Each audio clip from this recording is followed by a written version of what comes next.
هو ليه دايما بتنسوا الأفعال وتبصوا وتركزوا مع ردود الأفعال؟ ليه عايزين تدوسوا على الناس برجليكم وتزعلوا لما يقاوموا ويقولوا كفاية ويدافعوا عن نفسهم؟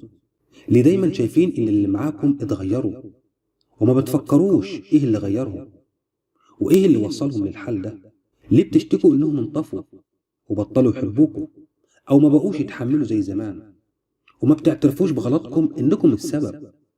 انتوا اللي طفتوهم بأفعالكم، انتوا اللي قتلتوا الحب اللي جواهم ليكم، انتوا اللي وصلتوهم لانهم ما بقاش عندهم صبر ولا طاقة انهم يتحملوا او حتى يتحملوا نفسهم. ليه دايما شاطرين في الانتقاد والكلام اللي بيوجع وبس، لكن الكلمة الحلوة لسانكم بيتربط وقتها وما بيهونش عليكم تنطقوا بيها؟ ليه دايما باصين للي ليكم ومش عايزين تعملوا اللي عليكم؟ ليه دايما شايفين انكم بس اصحاب الحق في كل حاجة؟ اصحاب الحق انكم تزعلوا وتتقمصوا، اصحاب الحق في انكم تغلطوا، اصحاب الحق في انكم تهملوا وتأثروا، اصحاب الحق في الاعتراض والرفض والمناقشة، اصحاب الحق في القسوة والوجع، اصحاب الحق حتى في التعب.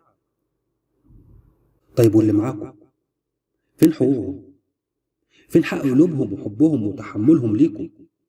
فين حق ما تخلوا عن احلامهم عشانكم؟ فين حق دموعهم وحرقة قلبهم بسببكم؟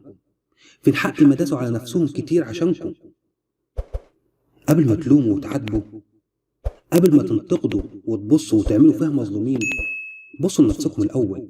شوفوا انتوا قصرتوا في ايه، شوفوا انتوا بخلتوا بايه، شوفوا انتوا حرمتوهم من ايه، وبعدين تعالوا عاتبوهم وقولوا انهم اتغيروا. دمتم بخير.